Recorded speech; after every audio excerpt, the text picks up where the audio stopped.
Bom, então, boa tarde, seja toda a gente bem-vinda a esta sessão.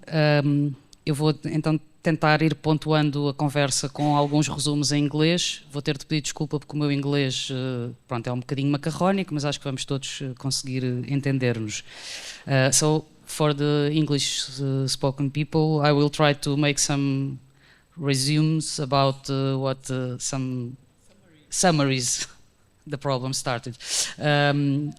In the middle of the conversation so that everyone can keep up with what we are saying.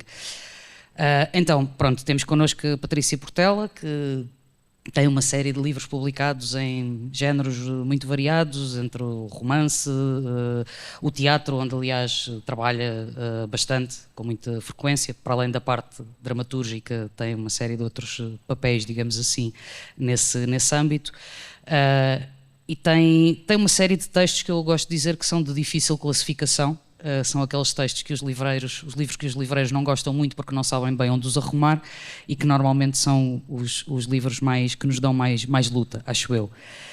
E depois tem também uma série de livros que eu vou chamar pensados para os mais novos. Depois já vamos discutir se são infantis ou não.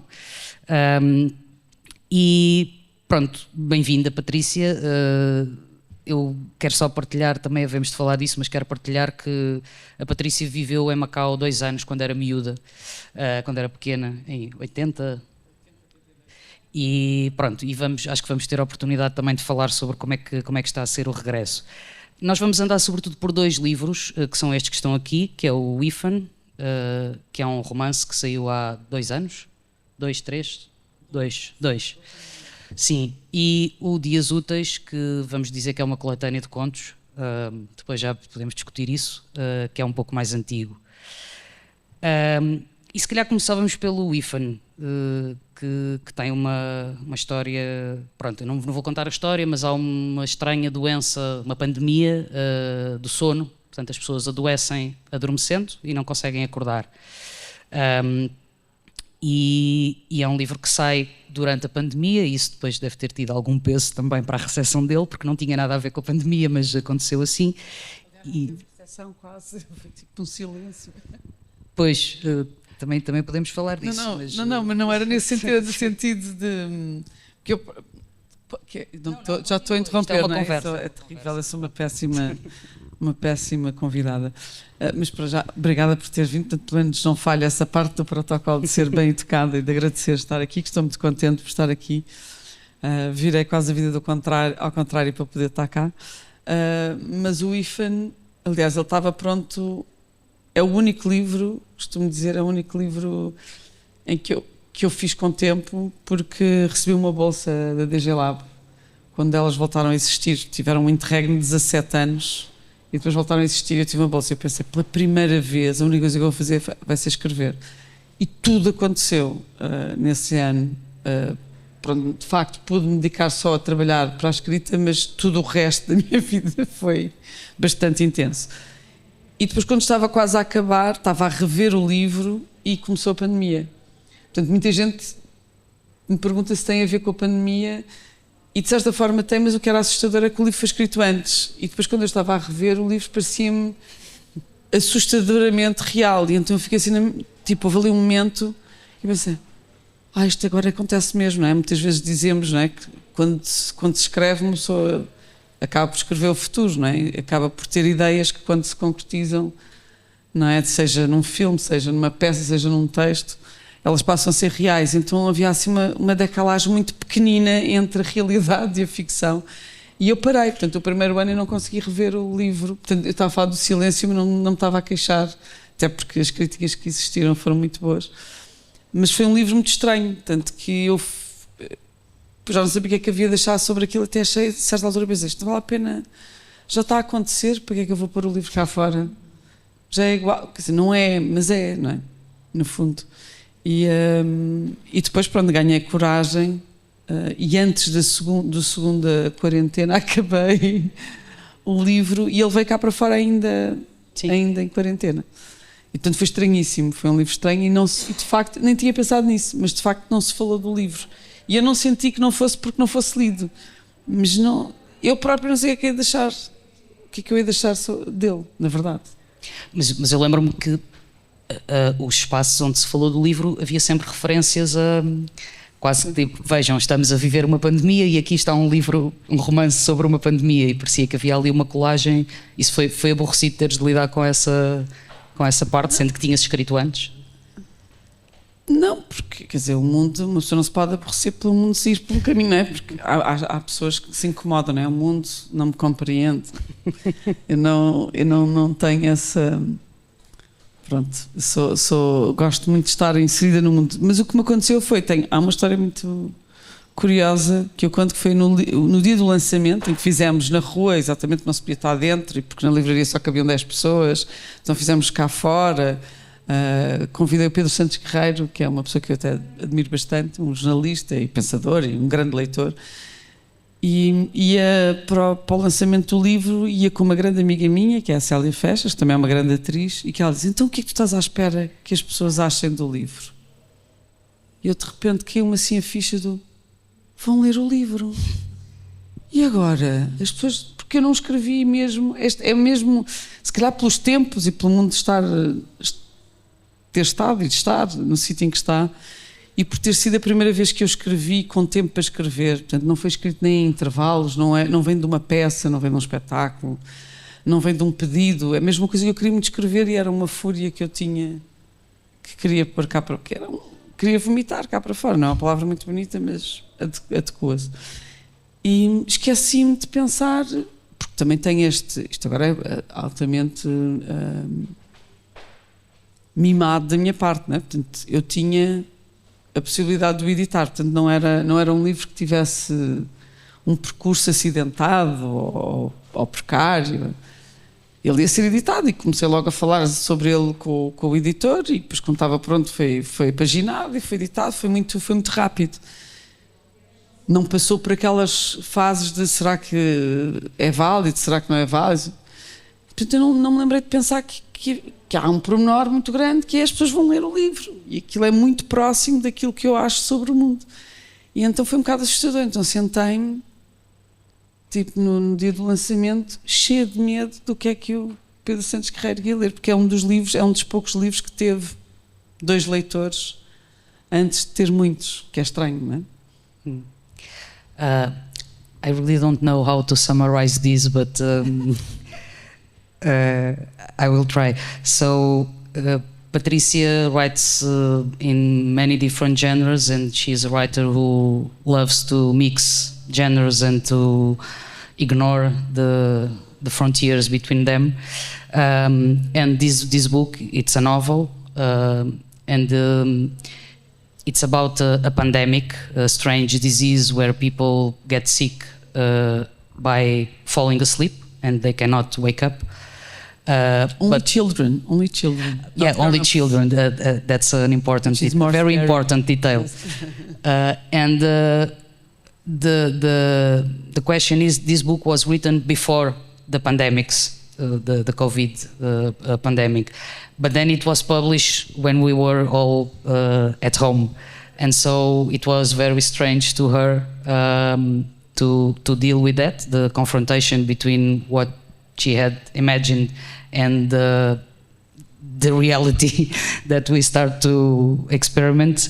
And well, I think it's more or less this for a summary. Uma coisa que acontece neste livro é que convivem de uma forma que nós se calhar podemos assumir que é um bocadinho estranha ou contraditória, convivem ideias muito fortes de utopia e de distopia, que são coisas que nós normalmente arrumamos como opostos, não é? Uma coisa... São antagónicos. E o que tu fazes aqui é claramente misturá-los, colocá-los em conflito por um lado, mas por outro lado eles vão se entrelaçando e quase que se vão dando bem. E eu queria perceber como é que chegaste a isso, o que é que te deu para pegar em duas ideias tão antagónicas e misturá-las numa mesma narrativa. Eu acho que tem a ver com a minha experiência de ter vivido quase 20 anos na Bélgica e ter ido para o centro da Europa a achar que ia para o futuro e para o sítio melhor do mundo. E uma das coisas com as quais, e é mesmo um dos temas que mais me fascinam e que mais me assustam, é perceber que se nós, e agora o nós é seres humanos, perante as melhores das condições, não somos felizes. Não conseguimos ser felizes. Que fenómeno é este, não é? Portanto, eu vinha... Temos que imaginar que eu mudei-me para a Bélgica. Mudei-me não, porque eu também não me apercebi que me tinha mudado, não é? Estas coisas são todas um bocadinho acidentais, mas fui para a Bélgica nos anos 2000, portanto, fim dos anos 90, porque comecei por estudar lá, depois fui ficando, depois casei-me, depois arranjei uma filha, depois fui fazendo uma vida por lá. E só agora é que voltei, há um mês, para Portugal, portanto é mesmo uma trajetória longa. E é giro porque desde então vivi sempre com a cabeça ao contrário, ou seja, quando estou na Bélgica ouço sempre uma série de comentários, essas pessoas que vivem lá para o sul, que têm lá assim umas vidas complicadas, mas depois também quando estou em Portugal também se ouve falar que a culpa não é de tudo o que acontece na Europa, é da Alemanha, e é da França, e é da Bélgica. Nós somos ótimos a fazer as generalizações. E curiosamente são as mesmas, só depende, não é? Quem é que está mais acima, quem é que está mais abaixo, quem é que está mais na moda, quem é que está... E uma das coisas que me incomodava era, porque de facto a Bélgica e o centro da Europa têm dos sistemas de segurança social mais, que eu acho, mais sustentáveis e mais fortes do mundo, acho mesmo. Acho que é uma boa convivência com tudo no qual podemos ser críticos entre um mundo desvairado e acelerado e consumista e uma certa solidariedade estatal e não pessoal, esse é um dos problemas, não é? Mas, ou seja, existem mecanismos de prevenção, de proteção dos mais idosos, dos mais frágeis, de uma série de diferenças, e no entanto, perante isto, não é um país mais feliz, é dos países que consomem mais...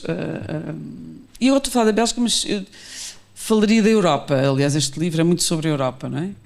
E o facto de ter vivido também na Bélgica, o facto de viver em Portugal, o facto de viajar muito, o facto de ter vivido em Macau também, acho que me pôs sempre numa perspectiva de pensar que temos muita sorte, não é? Vivemos num sítio que tem teto, há comida, há roupa, cama lavada, e mesmo assim, não é? Os níveis de infelicidade, os níveis de violência, os níveis de incompreensão para com o outro são gigantescos.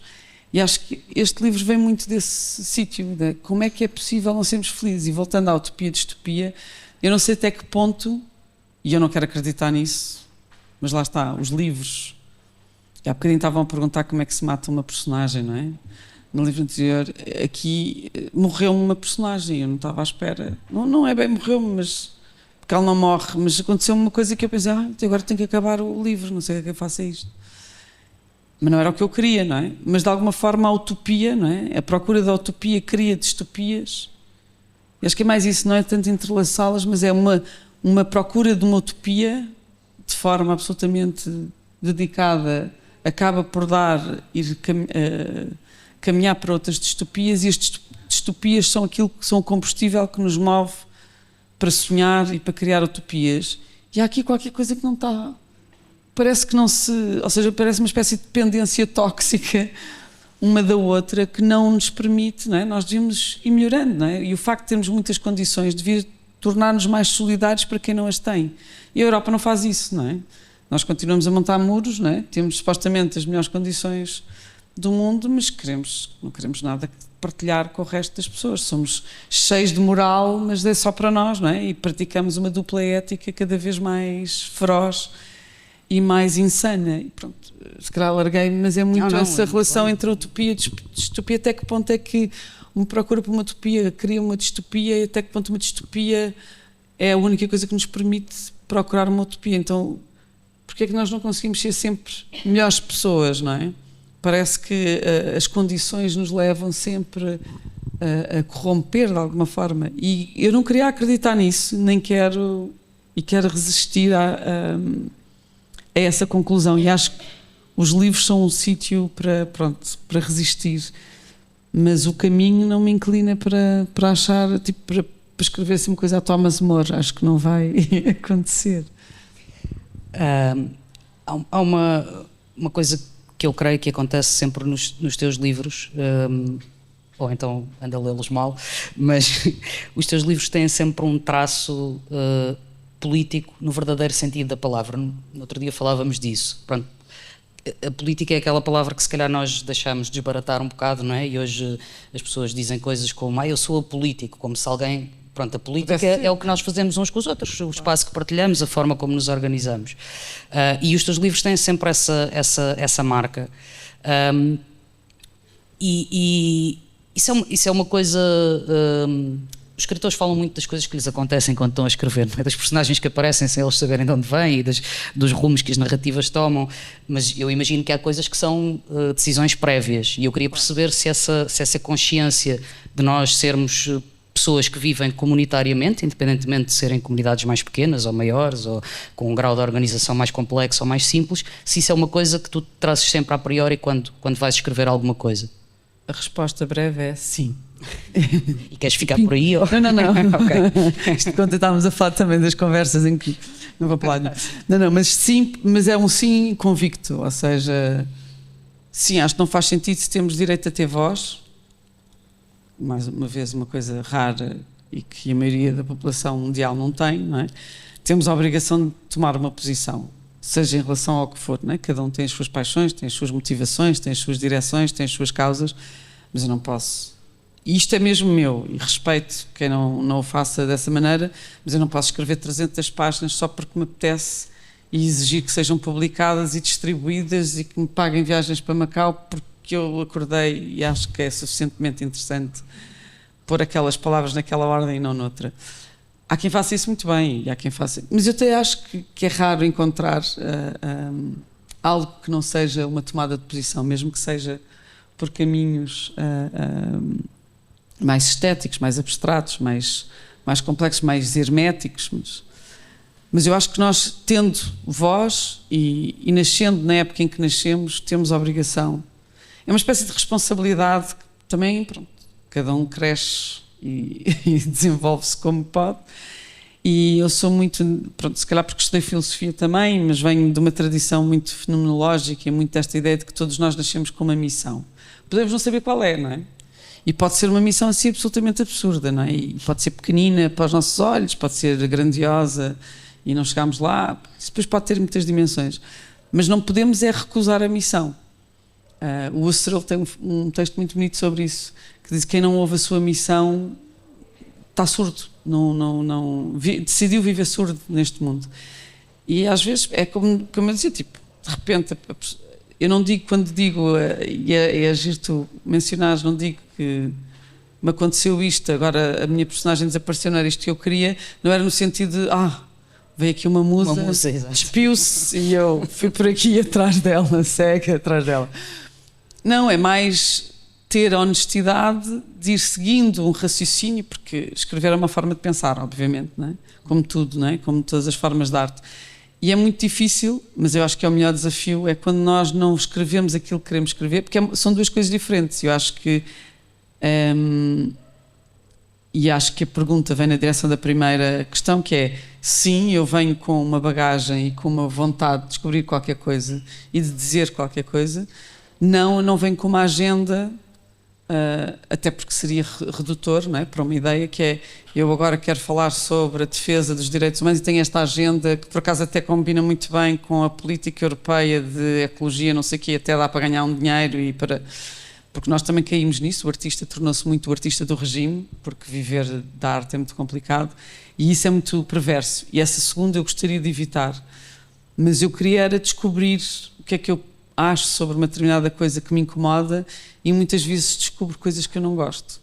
Como, por exemplo, este é um livro que me assusta. Não é um livro... Enquanto, por exemplo, Os Dias Úteis é um livro que foi assim, uma espécie de libertação de vários níveis, de forma, do que eu achava sobre uma série de coisas, do que é que eu penso, do que é que eu sinto. Este é um livro que me incomoda, que não acabou. No fundo... criou mais problemas do que satisfações.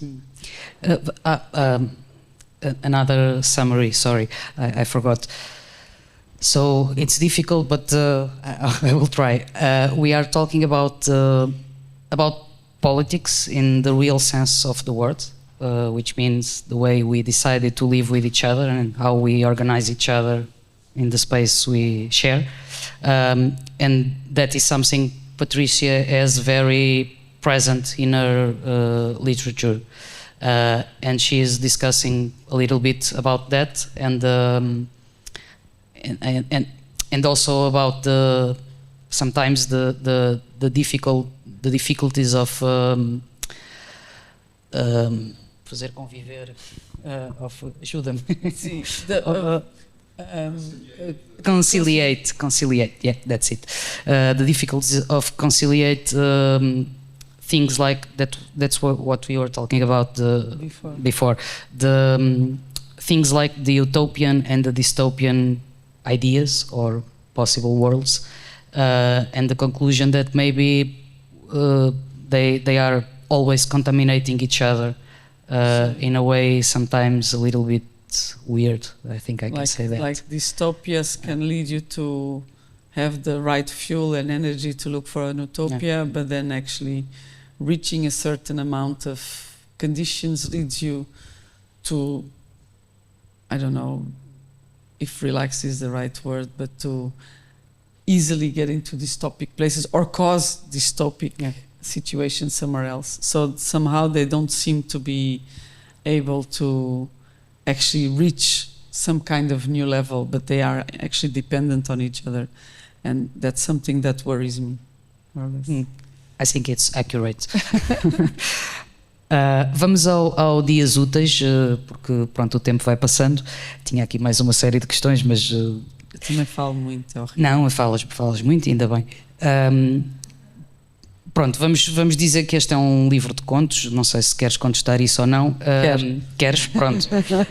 Então contesta e depois explica-me o que é que há o que é que há de fascinante numa matéria-prima que parece ser muito inesgotável, sobretudo na literatura do século XX, não é? Que é esta coisa dos absurdos do cotidiano, que realmente parecem inesgotáveis enquanto matéria-prima para escrever. Mas contesta primeiro, que é mais interessante começar por aí. Contesto de uma forma muito simples, só porque eu queria fazer uma coisa sobre o macro e o micro. Basicamente esta estrutura é um resultado do que foi sendo escrito e do que eu tirei. Depois eu esburaquei o livro todo e ficaram só estes bocados. Portanto, em termos muito práticos de forma, eles têm formato de contos porque o resto estava no meio, foi todo para o lixo. Pronto, e depois ficaram só aquilo e as pessoas dizem: o que é isto? Isto começa e acaba e depois não tem nada pelo meio. Pronto, são contos. Mas não são. Mas é muito esta ideia que começa com a segunda-feira e que é esta ideia e que a mim me fascina tanto como me aflige, que é: eu saio de casa, não é? Por exemplo, eu sou uma pessoa com bilhões de pessoas, tenho uma profissão, tenho uma casa para pagar, tenho uma filha, acha que quer mudar o mundo, quer lutar contra os males do universo, mas também quer comprar o produto mais barato porque não tem que chegue, ainda quer que a rapariga esteja bem, que chegue a casa a horas, mas também ainda quer fazer mais 3 linhas de um grande conto que vai mudar a história da literatura internacional e até em Marte, e ainda quer ser a primeira pessoa a pisar Marte, mas também quer ser uma pessoa absolutamente normal a trabalhar das 9 às 5. Como é que a gente faz isto, não é? Como é que uma pessoa vai à padaria, sai de casa, vai à padaria e resolve os problemas do universo? Que eu acho que é o que nós fazemos, não é? E daí as incongruências, as contradições, não é? Porque nós queremos ser super... E acho que nós vivemos numa época em que isso é mesmo um desafio diário a todos os segundos, não é? Que uma pessoa quer pagar mais caro porque quer vestir a miúda com uma roupinha decente, mas não quer ir à Primark, nem quer ir à Zara, nem quer ir à Mango, mas também não quer ir à segunda mão porque também está a apoiar outra indústria, mas também não tem tempo para fazer sozinha em casa e também nem tem dinheiro. E isto, e quer ser ecológica, mas vive entre Bélgica e Portugal e tem uma família, e nós temos que ser sensatos e temos que ser honestos. E também, se não formos nós a mudar, também isto vai ser complicado. E também temos que ser sensíveis a quem não pode e a quem não quer. Ou seja, como é que estes micro e macros, não é? E pronto, eu no fundo eu acho que gostava muito de ter sido uma física quântica, uma estudiosa de física quântica, mas eu teria enlouquecido muito rapidamente assim ao primeiro ano de estudo. É uma coisa que eu nem percebo, não é? Tipo, eu acho aquilo maravilhoso, mas assim, mas o infinitamente pequeno não tem nada a ver com o infinitamente grande e está tudo junto. Foi só isto. Tendo dito isto, o que acontece eu não sei se é a mesma pessoa ou não, Pronto, é um problema que às vezes me perguntam e eu não sei responder. Porque nem sei se aquilo vem das minhas... Ou seja, não há ligação entre as histórias, por isso nesse aspecto não é um romance. Sei que os dias são úteis, são todos, não é? Portanto há 7, que seria um disparate, não é? Não serem todos úteis. Aliás, a ideia de pensar que os dias sábado e domingo são inúteis já dá para uma grande discussão sobre o macro e o micro das nossas vidas. E depois vai andando para, acho eu, tentei ser inteligente, e de segunda até domingo os problemas vão ficando mais abstratos e mais gigantes e menos palpáveis, mas começam, pronto, no escritório e acabam na morte. Pronto. Sim, eu trouxe, tenho de olhar aqui para o telefone porque tive de fotografar o computador. Vou só ler um excerto muito breve da segunda-feira, em que, pronto, a narradora é a personagem que está a falar, a Alice ou Alice, não sei muito bem, e diz assim: somos todos zombies, nem carne, nem peixe, nem vivos, nem mortos, e não há plano de contingência para tamanha catástrofe natural. Já se percebeu onde é que fomos buscar o título da mesa. Se estamos vivos, somos comidos. Depois de mortos, comeremos os outros. Coloco os verbetes de lado e releio o suplemento do jornal de fim de semana, que é sempre melhor que o da edição de segunda. Confirmo que a Europa nunca recuperou do terremoto de 1755 em Lisboa, que vivemos a tremer num tumulto filosófico. Tento virar a página, mas não consigo. Isto é um não sei se é um retrato, mas de certa forma leio como um retrato, ainda que por dentro da cabeça da personagem, não é? E obviamente criado por ti, de uma boa parte da humanidade, não é? Exato. E fizemos, assim, muitas escolhas erradas pelo caminho. O que é que achas que nos aconteceu? Eu tenho uma militante má vontade com o século XX. Reduzindo assim numa frase.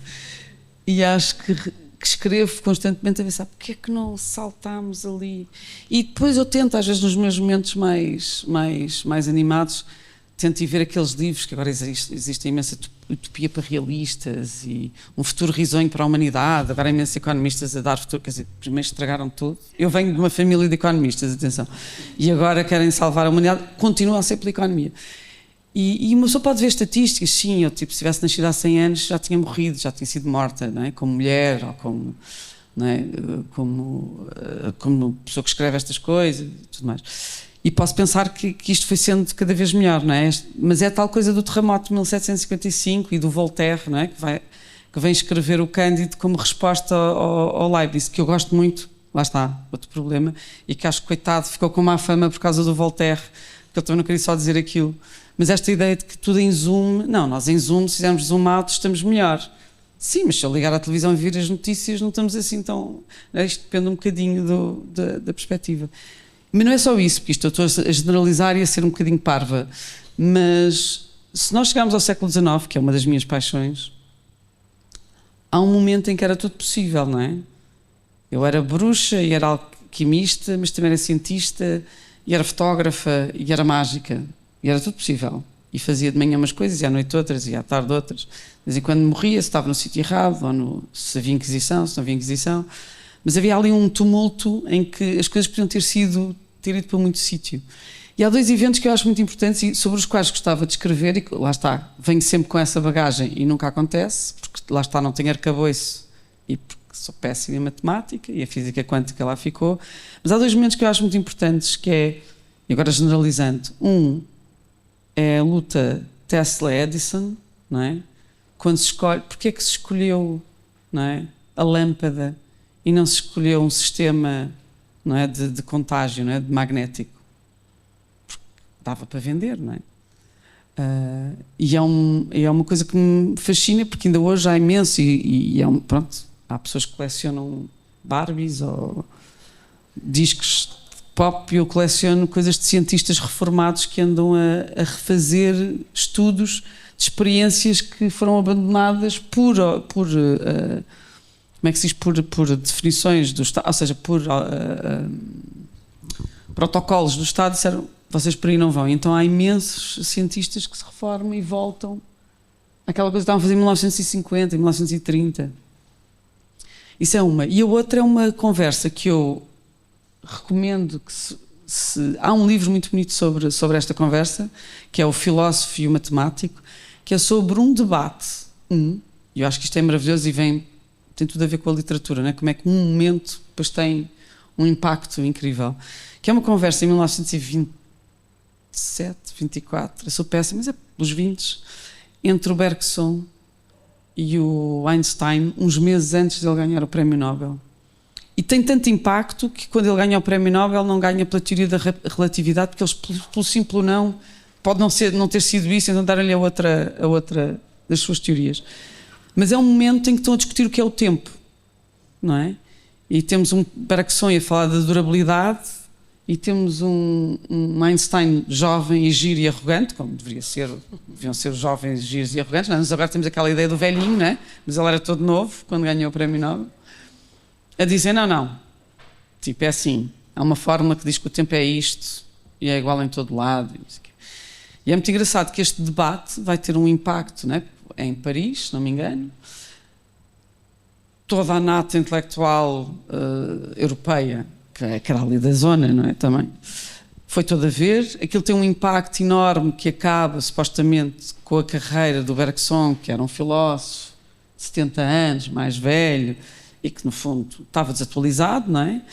Aquilo tem um impacto enorme ao ponto de catapultar as matemáticas e a ciência exata como... ou seja, em vez de ser a união entre estes dois pensadores, não é? Porque foi um debate interessantíssimo, existe neste momento a tradução a transcrição desse debate, mas foi decidido, não é? Como são as modas, não é? Que acabou o tempo, tem graça, não é? Desta noção abstrata, não é? Que não se pode medir a dor, não se pode medir o tempo, é tudo mais volátil, e agora isto é exato porque o Einstein é que sabe a história como ela é, e agora vamos entrar num mundo muito mais exato. E foi uma pena, porque eles próprios não ficaram convencidos e escreveram-se durante toda a vida, e o Einstein ao longo da vida foi-se aproximando, aliás, como se sabe, não é? Do Bergson e da física quântica, e o Bergson foi-se aproximando das teorias do Einstein e escreveram-se um ao outro. E, portanto, nós criamos às vezes inimigos e campos opostos, isto por causa do século XX, que eu tenho pena, que eu acho que nós só agora vamos começar, talvez, se tivermos coragem, a unir coisas que eram impossíveis, não é?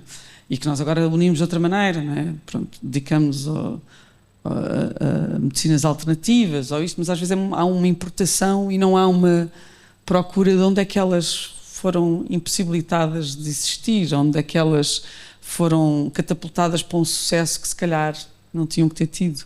Pronto, de certa forma o IFAN também tem essa relação. I will try to make a new summary, but very brief because the time is going away. We are talking about this book, which is a collection of short novels, even if Patricia is not sure if they are really short novels, short stories, sorry. But short novels is better. Short novels, okay. Collection of short novels, vou dizer Sara Figueiredo. No, we can use it. And it's a lot about the absurdity of the daily life.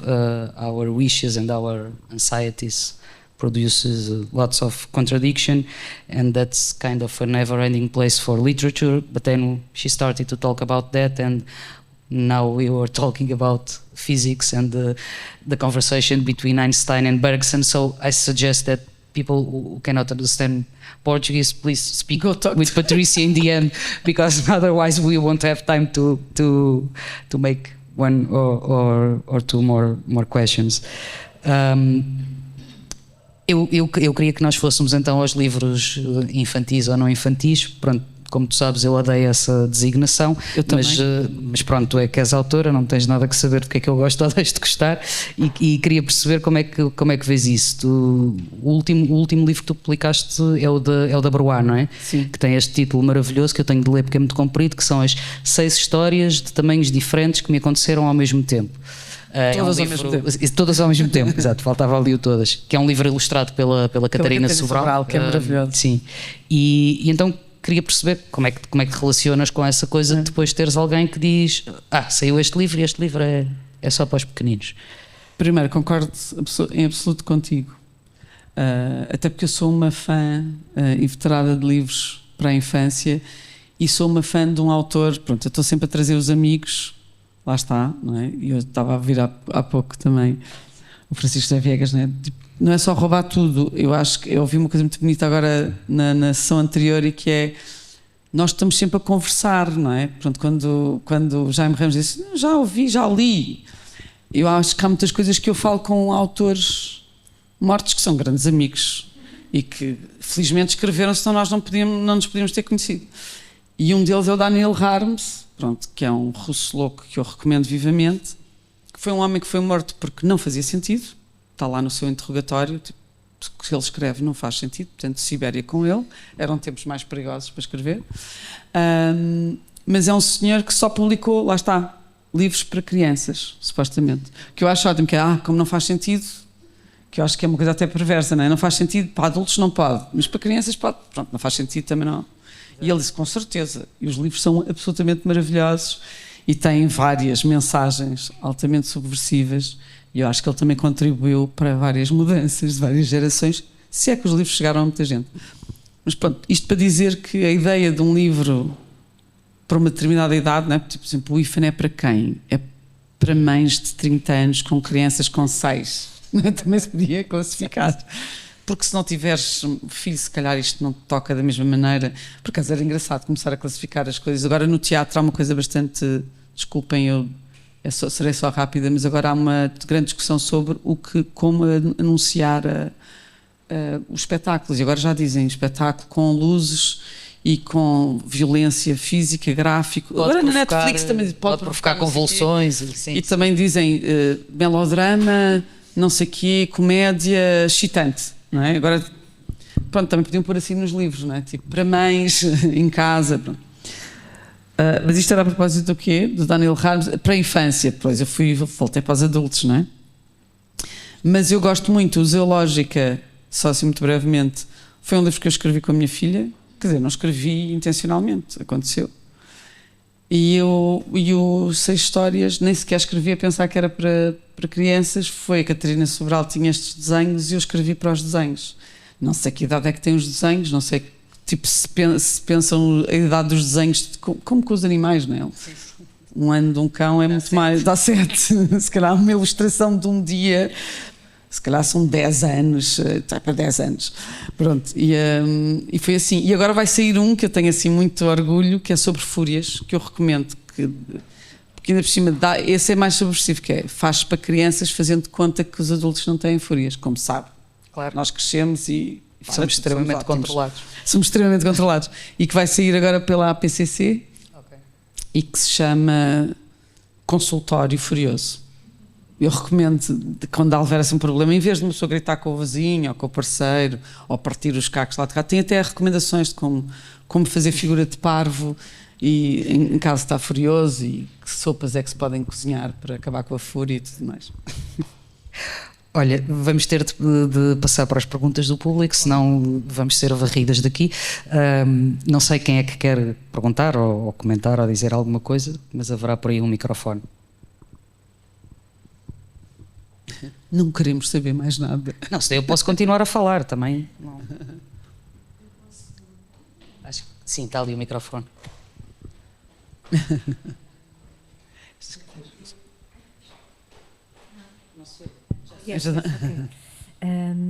Pronto, para já foi um prazer, não é? Não tinha tido a oportunidade de conhecer a Patrícia, então não li nenhum dos livros, mas gostei no outro dia, quando tivemos a oportunidade de falar sobre esta relação que tens com a Antuérpia e com a ilustração. Porque pelo que percebi, não só já trabalhaste com, por exemplo, até a Ana Ventura, mas com outras ilustradoras normalmente nos teus livros. Se pudesses-me dizer um pouco sobre, ao nível do processo criativo, ou de escrita, ou da maneira como trabalhas, qual é que é a relação de estar a trabalhar com uma imagem ou só com palavras? Se pudesses desenvolver um bocadinho sobre isso. Obrigada. Eu já agradeço a pergunta, porque eu nunca trabalho só com palavras. É muito raro. Porque eu sou cenógrafa de formação e estudei em Belas Artes e, portanto, eu até acho que não escrevo visualmente. E, portanto, a relação é muito mais com imagens, mesmo que sejam abstratas, do que com as palavras. Ou seja, apesar de as palavras para mim serem muito importantes e terem um peso muito importante, mas elas são usadas para construir um mundo, quase sempre.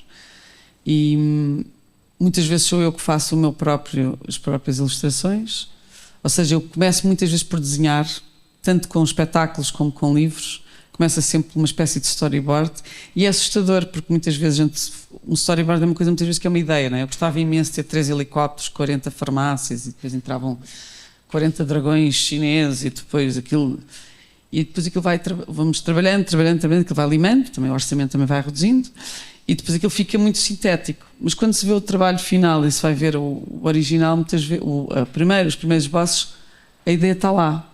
Porque o desenho tem uma coisa, não é? Pensa-se, é uma forma de pensar muito bonita com os olhos, não é? Ontem também estavas a dizer isso, pintar é ver com as mãos, não é? Ou as mãos estão a ver, tem a ver com a observação. O desenhar tem mais a ver com o que se vê do que com o que se pensa. Ao mesmo tempo, é uma forma de transformar o que se vê em pensamento. Então há ali um lado assim que eu acho muito cru, que me interessa muito. Mas, por exemplo, com a Catarina Sobral foi assim uma oportunidade única, não de começarmos as duas ao mesmo tempo, mas ela começou primeiro. Portanto, eu tive que descodificar os desenhos, as ilustrações dela, que ela fez lá com um propósito que não me contou. Portanto, não foi uma coisa que temos este tema, eu começo e depois tu continuas. Não faço ideia porque é que ela fez aquelas ilustrações. E ela também achou por bem não me dizer, e ainda hoje não sei. Mas depois eu reescrevi, depois ela fez pequenas alterações de acordo com o que eu tinha escrito. E eu acho essa maneira de falar, não é? Por exemplo, acho que é muito... Eu também dou muitas aulas, tanto de teatro, sobretudo, não dou de escrita, mal de mim, mas sobretudo de teatro ou de instalação, coisas mais de fazer, não é? Práticas. E uma das coisas que eu acho muito importante é não haver uma crítica que seja, ou uma pessoa sabe muito, né, que é ótimo ouvir alguém, por exemplo, hoje eu não sabia das regras do policial, portanto dei para mim a tomar notas. Não se pode fazer descrições. Porque eu sou uma fanática do género, gosto muito de saber as regras do género e depois poder brincar com elas. E de facto nunca tinha pensado nas descrições, nessa ideia de que uma pessoa não se pode perder, né? Senão depois uma pessoa sabe lá, mas espera lá, eu estava à procura do quê? Não é? Onde é que estava morto? Mas isso leva logo a uma série de pensamentos sobre como é que se descreve uma paisagem, não é? Mas, por exemplo, acho que é muito perigoso, principalmente a jovens artistas que estão a começar a avaliar aquilo que elas estão a fazer com palavras. Isto é mais isto, ou tenta mais isto, tenta mais aquilo. Portanto, normalmente o que eu gosto muito de fazer é dar feedback com outros alunos, entre uns e outros, responder com a sua arte. Ou seja, imaginando, eu escrevo uma história e o outro estudante responde com uma história em relação àquela história, que pode ser só contar a mesma história de outra maneira, como pode ser continuar aquela história. E de repente nós percebemos imensa coisa através da leitura da pessoa e não de uma pessoa que lhe está a dizer, não, isto está bem, isto não está bem, não é? Porque a quantidade, todos nós temos, quem é criador aqui deve haver muita gente, não é? Quantas vezes é que não nos disseram barbaridades, não é? Que quase nos fizeram desistir e atirar-nos de uma janela que estavam profundamente erradas. Não que a pessoa estivesse errada, mas porque se calhar aquilo não era o momento para ouvir certas coisas. E ao contrário também, pessoas disseram que era maravilhoso e uma pessoa ficou ali convencida há 10 anos a fazer uma porcaria. Portanto, pronto, o desenho nesse aspecto tem um lado muito direto, não é? Quando alguém me diz, eu li o teu livro e comecei a desenhar tudo azul, eu acho isto incrível, não é? Eu vi isto e fiz-te uma imagem, não é? Porque às vezes acontece, há leitores que enviam coisas, por exemplo, com a coleção privada da Cássio Nobre, que é um dos meus livros fetiches, porque acho que não sou eu e os meus companheiros, e neste caso a Cássio Nobre e a Alba Ramalho. Há pessoas que ainda me enviam objetos que pertencem à coleção do Cássio Nobre. E eu acho isto maravilhoso, quando nós continuamos, não é? E, portanto, tenho papel higiênico do Cássio Nobre, tenho uma cigarreira do Cássio Nobre, tenho coisas incríveis que vão dar depois, provavelmente, novos livros. Sim. Muito obrigado, estou a adorar. Estou a gostar. Eu, ao escutar a Patrícia Portela, não conhecia, e ao escutá-la, parece que estou estou assim, meio perdida numa pauta de música, jazz, mas que tem um tronco bastante firme em termos da cadência, mas que desperta para muitas tonalidades e é um espectro em cada momento, daí me levar um bocadinho para o jazz, para o improviso, por isso. E quando estava a escutá-la, uma pergunta que me ocorre é, no processo criativo da Patrícia, qual é que é o desafio maior?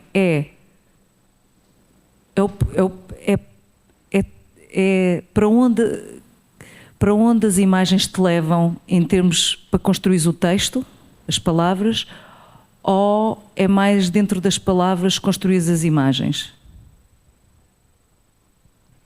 Qual é o desafio maior e onde é que te sentes mais em ebulição Agora vou criativa? ter que ser sincera, não é? Isto é pergunta para queijinho, não é? Não é nada fácil. É uma bela pergunta.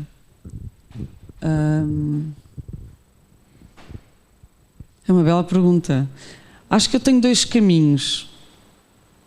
E se calhar é mais fácil para mim falar em relação quando escrevo para espetáculos, que é... Sou muito fiel a... São ideias, mas são imagens, não é? São fixações, não é? Eu sou capaz de dizer muito facilmente, quero fazer uma coisa que acaba numa piscina e está a chover. E eu fico com esta... E aquilo persegue-me, não é? Porque é que eu estou ali? Mas eu depois vou perguntar. E aí tem que ser uma coisa muito... E eu sou um bocado básica, não é? Porque sou muito... Porquê é que eu estou sempre a ver esta piscina enquanto chove? E porquê é que eu quero pessoas lá dentro? E porquê é que não... E sou muito... Aliás, a minha mãe diz uma coisa que eu acho engraçado, diz que eu não tive fase dos porquês. Tu eras uma pessoa um bocado assustadora, pá, até aos 10, que é muito agradável, não é dizer isto. Mas era dito com... Exato, também podes ver o lado positivo. Não, mas ela dizia uma coisa muito engraçada, dizia, tu, pai, até aos 10, toda a gente dizia, tu ficas calada, olhar para as pessoas. Eu não me lembro, porque eu agora falo para os cotovelos, como se vê. Portanto, tipo, acumulei e depois veio-te cá para fora. E depois, de vez em quando, lançavam, isto é esquisito. E eu acho que é... E aquilo fica-me sempre, tipo, eu acho que eu estou a pensar nos tais porquês, não é? E acho que é isso que me move, não sei se por palavras, se por imagens, acho que as duas estão muito próximas, mas é uma coisa de escavar, é uma coisa de descobrir segredos. Se calhar, para responder com toda a sinceridade, de repente apareceu-me este texto, às vezes também escrevo assim muito de automatismo e aquilo fica lá guardadinho, não é? E depois eu penso, mas porquê que eu disse 4 vezes pato? Porquê que apareceu um pato? Agora tem um pato, eu não tenho patos, não tenho ligação nenhuma sobre patos, não sei nada sobre patos, não é? E eu acho sempre que há um segredo, não é? Tipo uma espécie de mistério por trás daquilo que nós fazemos. E acho mesmo. E depois vou escavando, não é? Portanto, agora se escavo com o desenho ou se escavo com as palavras, mas é uma coisa muito arqueológica, vou lá ver de onde é que vem. E normalmente descubro sempre coisas que não sabia. E portanto eu gosto dessa ideia de pensar, não é? A pessoa que tem um poema qualquer que diz que pensamos com uma parte qualquer do pescoço cá atrás e eu gosto de ir buscar esse sítio que não conheço, mas gosto de usar tudo o que tiver à mão. Eu sou um bocadinho se calhar obsessiva, se calhar é só para minimizar a coisa. Mas esta coisa do há papel, há uma caneta, dá para escrever, então se dá para desenhar, pronto, agora não dá para desenhar, dá para dizer, vou memorizar, agora não dá para memorizar, então vou pôr as folhinhas todas juntas e construir uma... Mas esta coisa de pensar, acho que o grande motor é pensar, e acho muito bonito e gosto muito, por exemplo, gosto muito de vir a eventos como este. Não há nada que me incomode mais quando as pessoas vêm dizer aquilo que já sabem, não é? Tipo, com ar assim muito, vou-vos explicar qual é a minha tese de doutoramento e pronto, e aqui vai. Mas gosto muito quando as pessoas se surpreendem, mas também nos surpreendem porque estão a pensar em tempo real e estão a pensar connosco, ou seja, estão a pensar com este público e com esta moderadora, não é? Porque as coisas fazem... um efeito bumerangue, não é? Nada é, um livro também não é estanque, não é? Um livro, lá está, eu escrevi um livro a pensar que isto era uma coisa extraordinária de ficção científica, vem uma pandemia e estragou-me o livro, não é? E agora o livro é outra coisa, não é? E são como ao vinho, não é? A literatura é um bocadinho como ao vinho, há umas que envelhecem bem, outras ficam, a rolha não ficou, ficou estragado, não há livros que eu tenho vergonha, não é? Tenho ali 1 ou 2 que eu olho assim, ficou estragado, aquilo não ficou bem enrolhado e aquilo não. Há outros que com a idade ficam melhores e só se devia ler mais tarde. Estão a entrar imensas pessoas, mas não é para nos ouvir, Não, é para nós nos mandarem vamos ter de encerrar esta conversa. Tenho pena porque já percebi que podíamos ficar aqui mais 3 horas e eu pelo menos não me cansaria, e tu acho que também não, que tu falas muito, é bom. Patrícia, muito obrigada por teres vindo, obrigada pela vossa presença. Vão continuar as sessões, claro.